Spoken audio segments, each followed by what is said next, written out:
दोस्तों, आज न तो नमस्कार करने का मन कर रहा है और ना ही ये खबर सुनाने का मन कर रहा है। फिर भी दबी जुबान से आप लोगों को ये खबर मात्र इसलिए सुना रहा हूँ कि इन बेटियों की कुछ मदद हो जाए।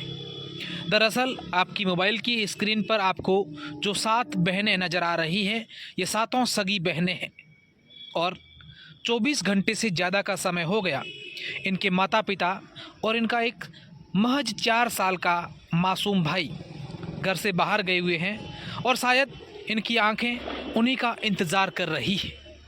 आप देख पा रहे हैं कि कैसे ये सातों बहनें एक टिक इंतज़ार अपने माता पिता का कर रही हैं, अपने भाई का कर रही है। लेकिन भला कौन इन्हें कहें कि अब इनके माता पिता इस दुनिया में नहीं रहे हैं और इनका मासूम सा भाई जिंदगी और मौत की जंग लड़ रहा है। अस्पताल में भर्ती हैं, गंभीर रूप से घायल हैं। इन बेटियों को किसी ने नहीं बताया और बताना भी नहीं चाहिए था कि तुम्हारे माता पिता कल एक सड़क हादसे में दोनों की मौत हो चुकी है।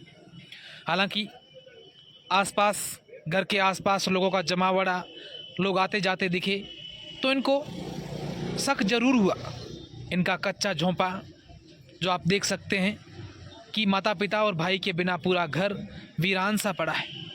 बहनें सुबह से ही भूखी है क्योंकि कल इनको किसी ने कहा था कि तुम्हारे माता पिता का एक्सीडेंट हो गया है, उनको थोड़ी सी लगी है और वो आज घर आ जाएंगे। और उसके बाद से इन बेटियों ने अपना घर का चूल्हा भी नहीं जलाया। पिछले 24 घंटे से ये बहनें, ये बेटियां भूखी बैठी हैं।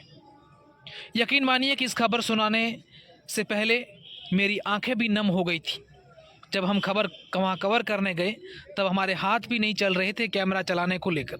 लेकिन इस घटना को लेकर मैं आप लोगों को पूरी जानकारी दूंगा तो आपका भी दिल दहल जाएगा, आप भी इस खबर को पूरी नहीं सुन पाएंगे। घर के चारों ओर लोग जमा हुए, इकट्ठा हुए, लेकिन किसी ने भी इन बेटियों को ये नहीं कहा, जब तक उनकी बॉडियाँ घर नहीं आई तब तक किसी ने नहीं कहा कि अब इस दुनिया में तुम्हारे माता पिता नहीं रहे हैं, तुम्हारा एक 4 साल का जो मासूम भाई है वो अस्पताल में भर्ती है। दरअसल ये जो आप वीडियो देख रहे हैं ये पश्चिमी राजस्थान के बाड़मेर ज़िले के गुड़ामलानी विधानसभा क्षेत्र के मालपुरा गांव का है।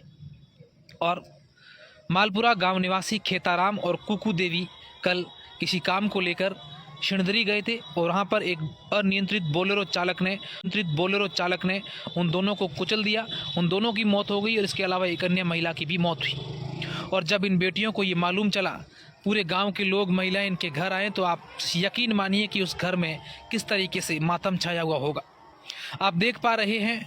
हालांकि ये तस्वीरें हर कोई व्यक्ति देख भी नहीं सकता कि उस समय उस परिवार पर, उस पूरे गाँव पर क्या बीतती होगी। पूरे गांव में जहां तक नज़र गई वहां चिल्लाने की, रोने की आवाज़ें आई और ये सातों बेटियां रो रो कर, पुकार कर यही कह रही थी कि मेरे मम्मी और पापा आखिर कहाँ गए हैं। लेकिन भला इनको कौन बताएं कि अब वो इस दुनिया में नहीं रहे। जब किसी घर में माता पिता की एक साथ अर्थियाँ आ जाएं और उस घर में 7 बेटियाँ, एक बाप की 7 बेटियां, सातों बेटियों पर एक लड़का हुआ जो भी घायल हैं और अस्पताल में भर्ती है।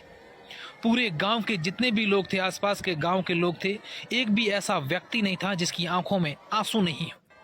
और यकीन मानिए कि हम लोग जब यहाँ खबर करने पहुँचे तो हमारी आंखों में आंसू नहीं रुके। और आप देख पा रहे हैं हर कोई व्यक्ति इनको ढांढस बंधाने की कोशिश कर रहे हैं। लेकिन भला गाँव के लोग महीने 2 महीने में ये बात भूल जाएंगे।